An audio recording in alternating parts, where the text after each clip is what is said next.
right, let's take you now to this story. Tuesday marked exactly a month since the former SABC Board's term of office ended on the 15th of October.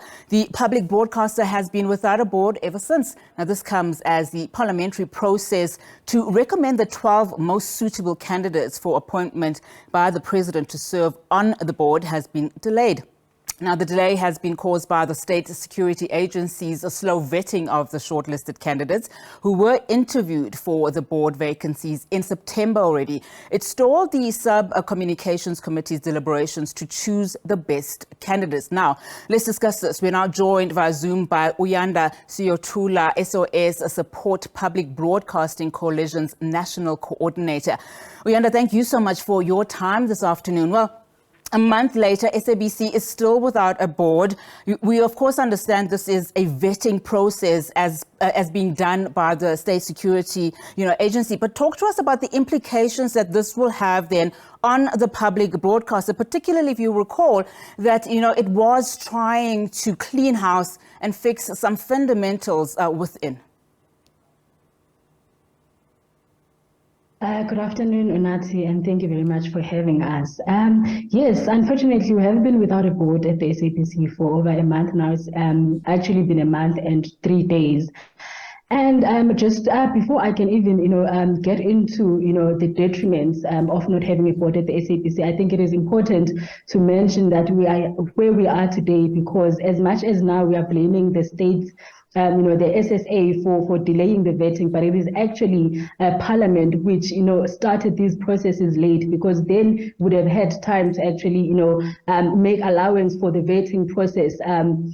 So, and also now to come back to the issue of, the detriments of not having a board at the SABC, we need to remember that the SABC is a public institution. So it is there to serve the needs of the public, and the board actually provides oversight at the SABC. It ensures that the SABC charter is adhered to. It ensures that the public interest, is provided for by the SABC. So now when we do not have a board that also provides strategic leadership at the SABC, there's a whole lot of other issues that we might start to see. There are certain cracks that we'll start to see in the different divisions at the SABC because now there is no oversight body that ensures that all the resolutions that had been agreed upon are being implemented accordingly. And then, that then brings us to this question, should we not be looking then at the feasibility of an interim board, while we wait for the appointment of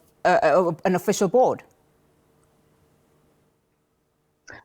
So absolutely not. That is not an option because if we go back to the Broadcasting Act, it strictly says that the only time we should be having conversations of appointing an interim board is when, the board has been dissolved by the president upon a recommendation by the National Assembly due to the fact that the board was actually not performing its duties. So an inquiry needs to be held to actually evaluate the performance of that particular board. And once it's found that it has failed to perform its duties, that also it did not adhere to the SABC charter, only then can a board be dissolved. But in this particular instance, none of that has taken place. So this situation does not warrant, an appointment of, an interim board. Perhaps what we need to be talking about is how exactly are we going to fast track the appointment of, the SABC board.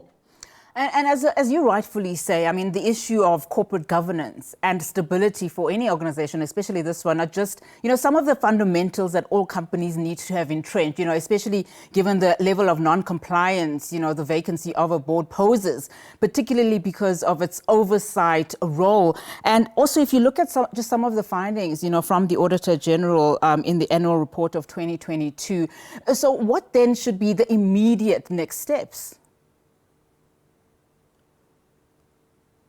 So it's unfortunate that, the immediate next steps actually would be to have all these oversight structures, would be to have Parliament actually playing its role to ensure that it fast tracks the appointment, of the board. And just to say that I think what we've also seen in the absence of a board at the SABC and also just these delays is that it points to the, incompetence of, these government structures and these SOEs that actually play a role in ensuring that, the is service delivery, but because this is failure of service being delivered to ensure that a board, is appointed at the SABC. And then again, and then again, the fact that, the SABC is actually has just come out, of a crisis, if so to say. If we go back to the Hlaudi era where, the SABC was actually being run as a spaza shop. So this outgoing board has tried very hard to ensure that, there is governance and then that there is, effective systems in place. And I think the critical aspect now is ensuring that, the SABC,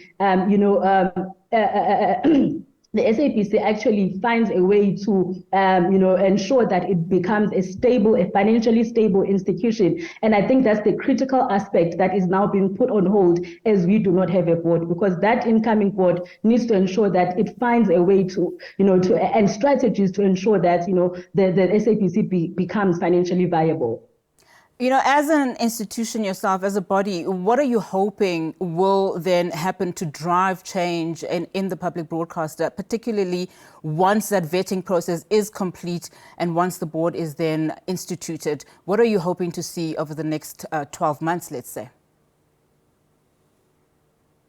So what we're hoping to see is a huge turnaround, Unati, on the finances of the SABC. I mean, we do not want the SABC, to be facing another bailout, instance. And as you mentioned, that the Director General actually mentioned. Okay, I'm going to paraphrase actually that there is, a possibility that the SABC might not continue to operate, and that is, obviously very concerning given the important role it plays. And we're hoping to also see, which is actually started to happen, we're hoping to see the SABC starting to monetize these digital spaces, which is why we actually welcome, the launch of, SABC Plus, because that's the market that would also ensure that there's another, stream of revenue that will ensure that, there is sustainability at the SABC. All right, Uyanda, thank you so much for your time this afternoon. Uyanda Siyotula, SOS Support Public Broadcasting Coalition. Thank you so much for coming and on the show and obviously giving us your comments on that. All right.